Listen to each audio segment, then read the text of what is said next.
Mr. Speaker, Assalamu alaikum.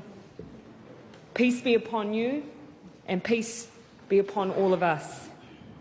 Mr. Speaker, the 15th of March will now be forever a day etched in our collective memories. On a quiet Friday afternoon, a man stormed into a place of peaceful worship and took away the lives of 50 people.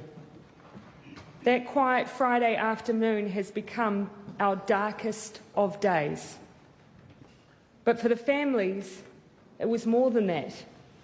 It was the day that the simple act of prayer, of practicing their Muslim faith and religion, led to the loss of their loved ones' lives.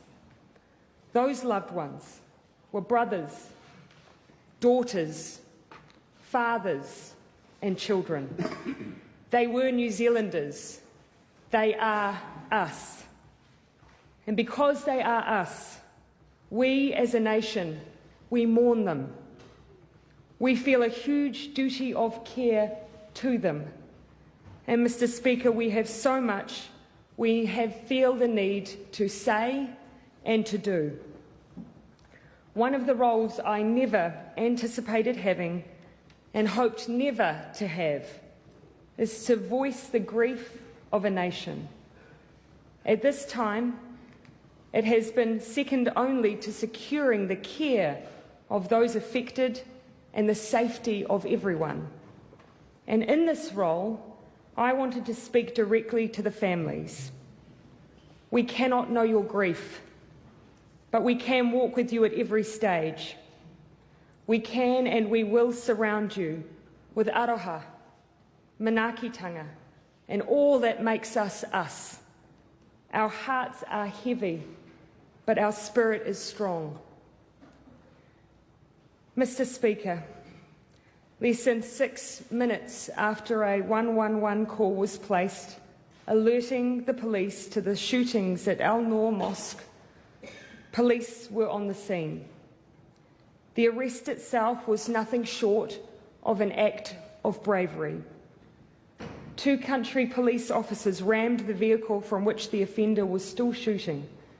They pulled open his car door when there were explosives inside and pulled him out. I know we all wish to acknowledge that their acts put the safety of New Zealanders above their own, and we thank them. But they were not the only ones who showed extraordinary courage.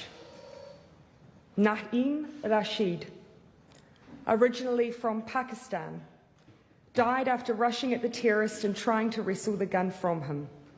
He lost his life trying to save those who were worshipping alongside him.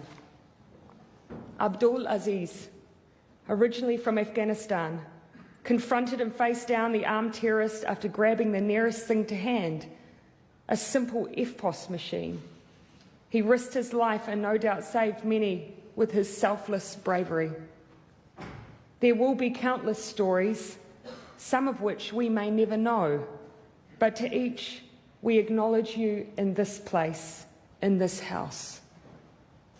For many of us, the first sign of the scale of this terrorist attack was the images of ambulance staff transporting victims to Christchurch Hospital. To the first responders, the ambulance staff and the health professionals who have assisted and who continue to assist those who have been injured, please accept the heartfelt thanks of us all.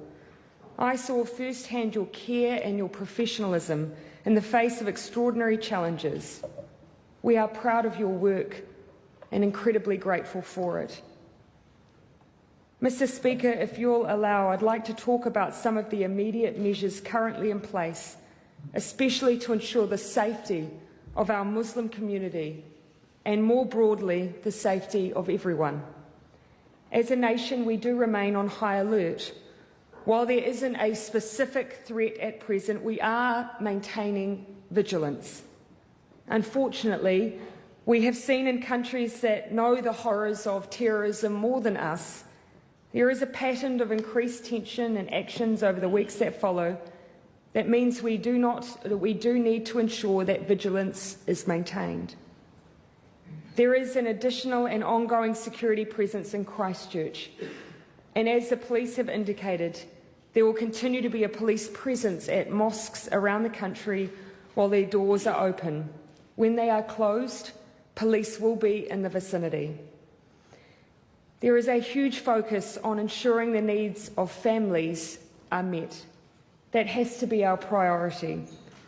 A community welfare centre has been set up near the hospital in Christchurch to make sure people know how to access support.